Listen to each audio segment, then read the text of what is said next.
아, 아, 안녕하세요. 강한부석입니다. 오늘은 해외 축구 7경기 준비했어요.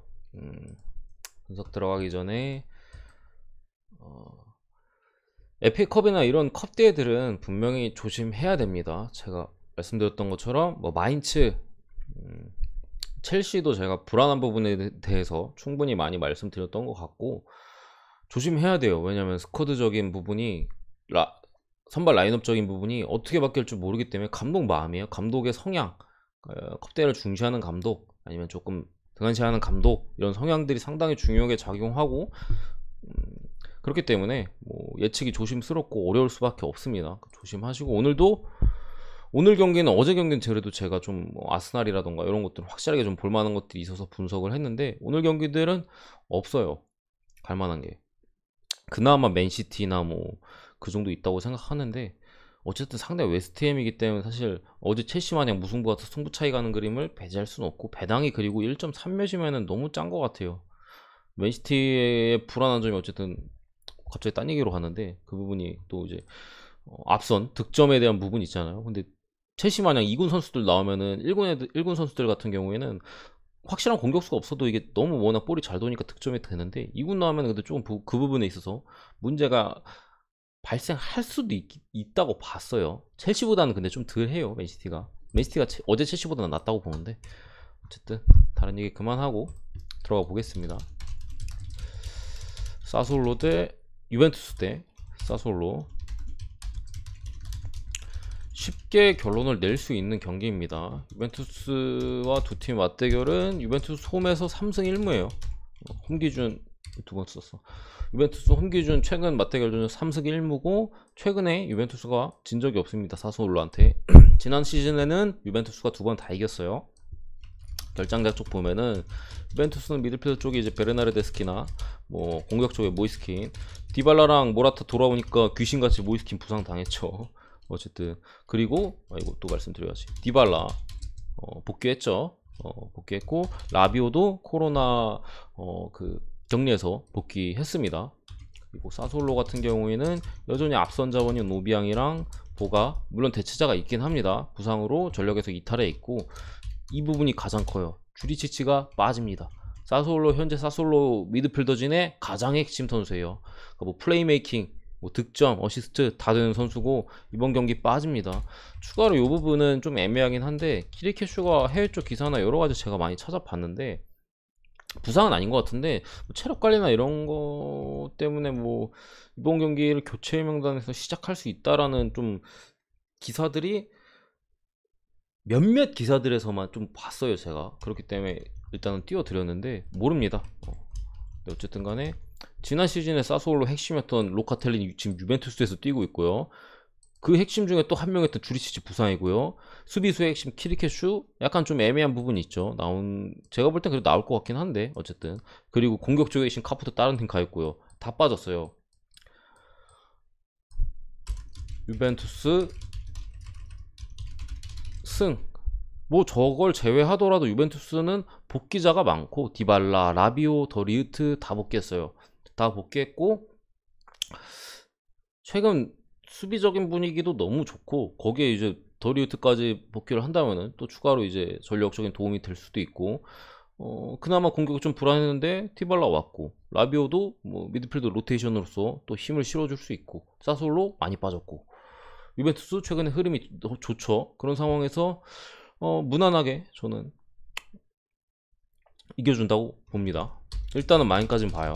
근데 마인은 배팅은 좀 모르겠고, 저는 그래도 좀 좋아 보이는 거 있으면 그냥 일반만 가는 편이에요. 배당이 아주 짜지도 않고 1.3대 똥배긴 하지만 1.3 한 5까지는 그래도 똥배 치고는 좀 높은 똥배잖아요. 아무튼 이렇게 보고 어느 번 패스할게요. 유벤투스가, 물론 제가 유벤투스 경기 때마다 좀 수비적으로 한다, 강점이 수비를 중심으로 한다, 이런 식으로 말씀드렸지만 할만한 팀들하고 할 때는 공격적으로 합니다. 왜냐, 찍어 누를 수 있는 팀들한테는 그게 맞잖아요. 찍어 누를 수 있는 팀한테 굳이 상대가 펀치를 날릴 기회를 주고 뭐 빈틈을 창으로 찌를 필요는 없죠. 자기가 먼저 찍어 누르면 되니까.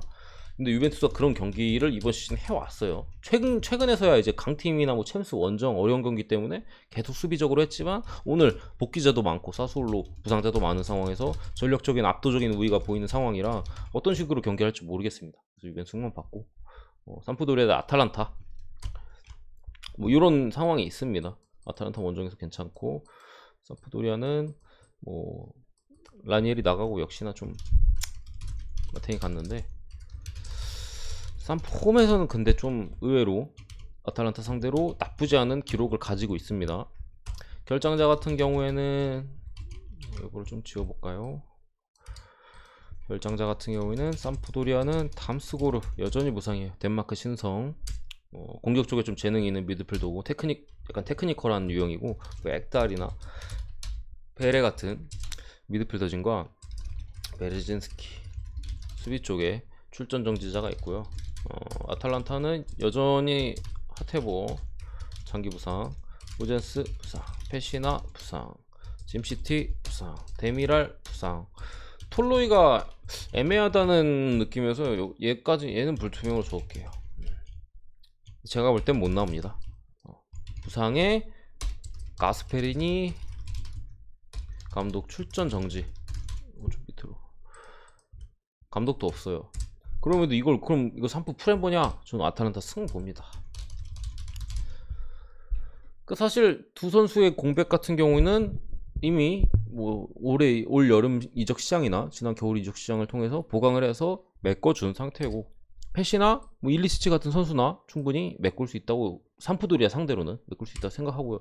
결국 이 수비 쪽의 문제인데 데룬이 결국에 지난 경기에서 제가 4백과 3백의 아탈란타의 가능성에 대해서 말씀드렸는데 아탈란타는 데룬을 내렸어요. 4백으로 가는 게 아니라 미드필더 데룬을 그냥 내려가지고 센터백 2명과 같이 3백 메뉴전과 비슷하게 뭐 그런 식으로 나왔는데 뭐 우디네세 쪽에서 사실 그렇게 기회를 많이 잡은 건 아니었기 때문에 뭐 크게 뭐 아예 뭐 이거 안 된다 막 이런 경기가 아니었어요. 그렇기 때문에 오늘도 아마 그렇게 나올 걸로 보이고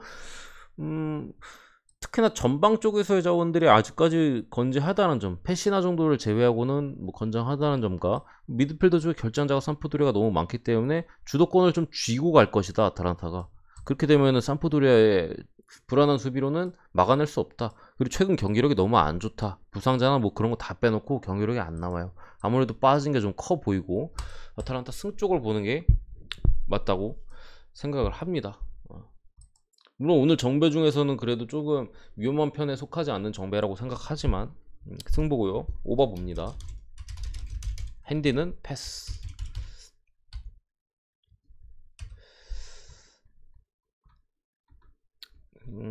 그리고 마요르카 대 세비야.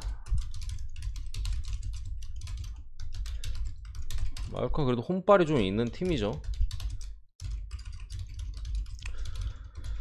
세비야 승 적어놓고 분석을 들어가면은 지난 시즌에는 세비야가 2번 붙어서 2번 다 이겼어요. 역대로 따졌을 때는 6승 9무 13패 마요 홈에서 2승 6무 6패 진 거보다 지지 않은 경기가 더 많아요. 그러니까 마요르카가 결국 홈발이 뭐 당연히 있기 때문에 만만한 상대는 아니지만 이강인과 쿠보가 못 나옵니다. 이강인은 출전 정지, 쿠보는 부상으로 못 나오는데 이 부분이 저는 마요르카 공격 쪽에 상당히 큰 누수라고 생각을 해요.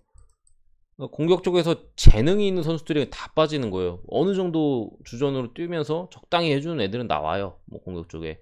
근데 뭔가 확실한 테크니션과 크랙에 위치한 선수들이 다 못 나온다. 그러니까 밀리는 가운데 한 방 해가지고 어떻게 화려한 패스나 날카로운 패스나 뭐 화려한 개인기 뭐 이런 걸 보여줄 수 있는 선수들이 못 나오기 때문에 세비야의 수비를 뚫기 쉽지 않을 걸로 보이고 사실 지난 경기 마요르카가 발렌시아 상대로 전반에 2대0으로 앞서가고 사실 이강인 퇴장만 아니었으면 마요르카가 이겼을 경기예요. 그랬다곤 하나 그 경기는 사실 좀 마요르카가 물론 예상보다 선전했다고는 생각하지만 발렌시아 감독이 돌대가리였다. 그렇기 때문에 오늘 세비야 상대로는 세비야의 로페텍이 감독 상대로 쉽지 않을 거다라고 봅니다. 칼리아리도 강등의 그래도 후보죠. 그래도 나름 성적을 어느 정도 홈에서만큼은 보여주고 있고 로마가 잠시만요. 기록이 좀 잘못된 것 같은데 잠시만요. 우리 경기 수가 왜 이렇게 많지? 제가 옮겨 적는 거다 보니까 잘못 적을 수가 있어요. 잠시만요. 뭐 기록 지우고 할게요 그냥. 로마가 5승 1무 4패인가 그랬던 것 같은데 원정에서 1승 3패고 그래서 제 기억에 로마가 원정 3연패 겁니다. 3연패. 로마가 원정 현재 3연패 중이고 칼리아리 같은 경우에는 삼프도리아 이기면서 3대1로 이기면서 좀 반등하나 싶었더니 다음 경기 피오렌티나 원정 가서 바로 또 무너졌어요. 그러니까 이 팀 지금의 칼리아리 같은 경우에는 결장자를 중심으로 제가 또 말씀을 드리면은 발루키에비치나 수비 쪽에 달버트 뭐 카세레스까지 지금 약간 부상의 가능성이 있다고 하는데 일단 빠지면서 추가로 핵심 미드필더인 난데스가 빠져요. 그러니까 지난 경기에는 이 두 선수는 뛰어 있었고 뭐 이렇게 둘만 결장했던 걸로 기억하는데 어쨌든 간 수비적인 부상자가 분명히 티가 났던 경기예요.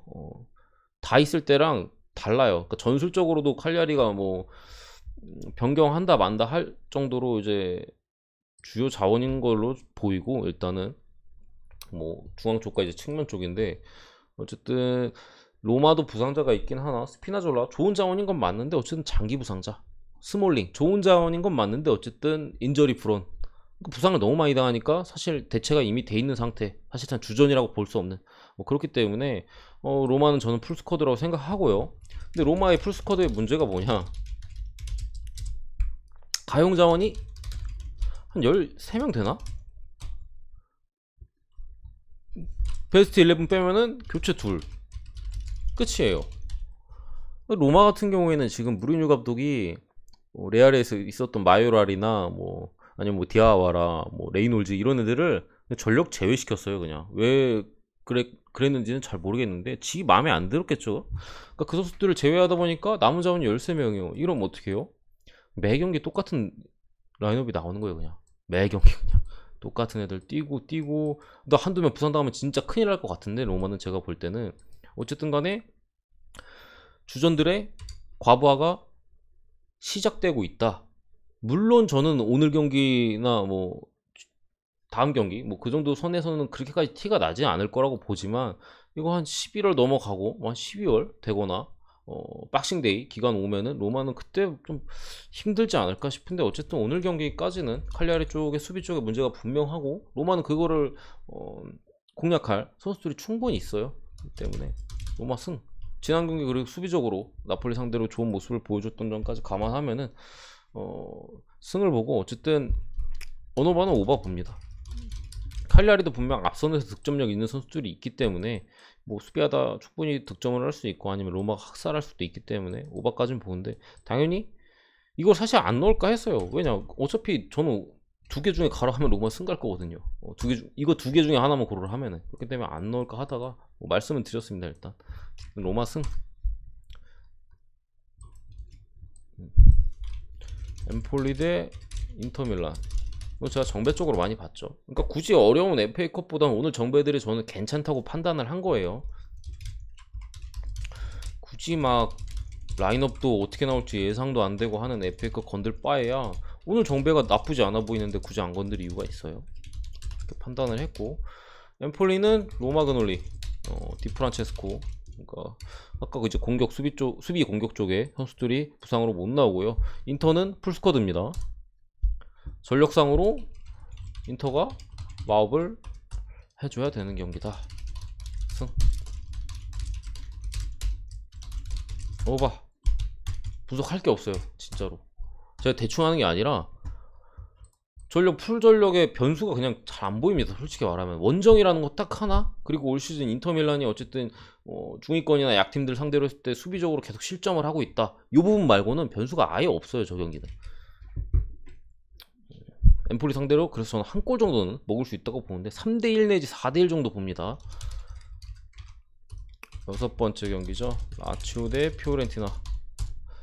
라치오 같은 경우 4승 2무 3패고요 홈 기준 3승 1무. 피오렌티나는 5승 4패 원정 기준 3승 2패로 5위. 이게 순위로 따지면 피오렌티나가 지금 라치오보다 우위에 있는데 라치오가 1.7대 낮은 정배를 받았어요. 라치오 홈에서 피오렌티나 맞대결 전적이 홈이 아니라 최근 몇 년 동안의 맞대결 전적이 6승 2무 1패 압도적입니다. 특히나 라치오 홈에서 4승 1무로 피오렌티나 상대로 극강의 우위에 있는데, 물론 이 기록은 전부 다 인자기 감독의 기록이에요. 지금 사리가 감독하고 있죠. 옛날 첼시에 있었던 뭐 세리에서 오래 감독 생활했던. 근데 이 기록은 지금 유벤 감독이 이제 유벤이 아니지, 인터밀란 감독인 인자기의 기록이고, 저는 크게 의미가 없다 생각하는데 어쨌든 라치오 쪽에 낮은 정배를 줬어요. 자카니가 라치오는 출전 정지고,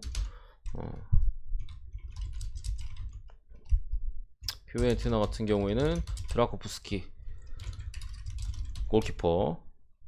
이름 되게 어렵네. 풀가르, 미드필더 자원의 풀가르인데, 드라코프스키는 좀 아쉽긴 하지만 이 두 선수 다 대체자가 있습니다. 뭐 풀가르 못 나오면 뭐 토레이라 나오면 되는 거고, 자카니 같은 경우 애초에 좀 로테이션 자원에 가깝고, 그렇기 때문에 풀스쿼드까지는 아니어도, 특히나 피오렌티나 풀스쿼드는 당연히 아니죠. 골키퍼 빠지고 주전 수미 빠지는데 풀스쿼드는 아닌데, 그래도 어느 정도 대체자가 있는 상황에서의 경기고, 라치오는 거의 풀스쿼드 가깝다.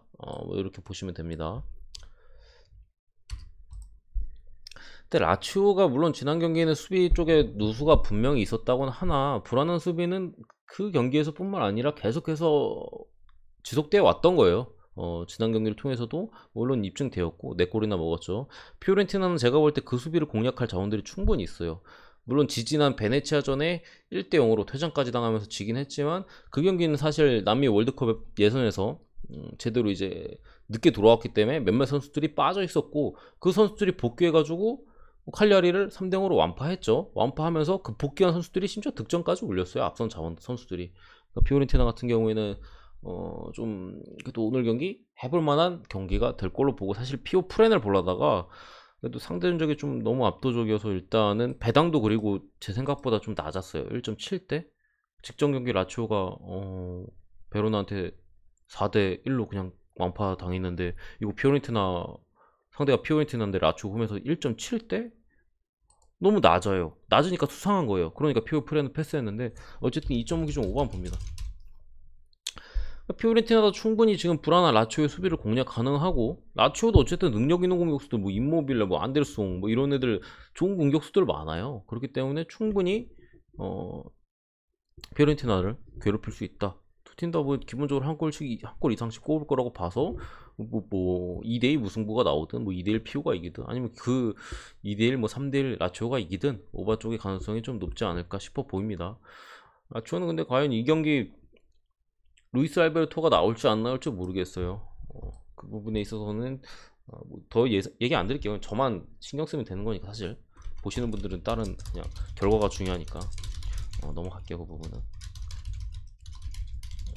승 하고 마치고 싶은데, 그래도 말씀을 드려야 되니까 드리면은, 레알은 발베르데랑 베일 부상이에요. 그래도 더 추가로 아자르 이런 애들이 부상에선 복귀했긴 하지만 뭐 출전까지는 모르겠고, 어쨌든 추가로 발베르데가 부상을 당했습니다. 그럼에도 뭐 여전히 앞선의 파괴력은 어마무시하다. 이 경기가 터질라면은 벤제마가 안 나오면 터질 수도 있어요. 벤제마가 아예 안 뛰면은 터질 수도 있는데, 벤제마가 선발로 뛰면은 제가 볼 때는 터질 가능성이 거의 없지 않나 싶은 경기입니다. 벤제마나 뭐 비니시우스 이런 애들. 근데 아마 한두 명 정도 좀 교체로 나올 가능성이 좀 있어 보이기 때문에 많이는 좀 쫄리긴 하는데, 어쨌든 그 선수들이 교체로 들어와서 전 득점 해줄 거라고 봅니다. 당연히 일반생이 공짜니까 그냥 보너스 배당용으로 가져가시는 게 나아 보이고, 마인 같은 경우는 그래도 좀 리스크가 있습니다. 어쨌든 오사수나가 원정 지금 4연승 중이고, 뭐 부디미르, 앙헬, 에르난데스 뭐 이런 선수들 공격 수비 쪽에 부상자들이 있다고는 하나, 얘네가 좀 끈적끈적한 경기를 하는 스타일이에요. 살짝 즐겨요. 그 부분에 있어서 레알이 뭐 경기 내용적으로는 고전할 수 있겠다고 보나, 득점하는 데 있어서는 문제가 되지 않는다고 생각해요. 앞선의 자원들이 워낙 뛰어나기 때문에 결국에 레알이 골을 뽑아내고 추가적인 득점까지 뽑아내면서 이길 걸로 보고요. 2.5 기준 오바까지 같이 볼게요. 자, 오늘 경기 분석은 여기까지고요. 구독과 좋아요. 제가 그리고 구독자 100명이 됐어요. 아, 이거 원래 앞에서 말씀드려야 됐는데 100명이 됐는데 너무 이게 좀 그래도 좋아해 주셔서 너무 감사하다는 말씀 드리고, 앞으로 더 좋은 분석으로 찾아뵐 테니까 유심히 좀 지켜봐 주셨으면 좋겠습니다. 내일은 해외 축구는 많이 없고 NBA도 많이 없죠. 그러니까 그 경기들 거의 전 경기 할 수 있으면 하고 싶은데, 어쨌든 내일도 더 좋은 분석으로 찾아뵙겠습니다. 감사합니다.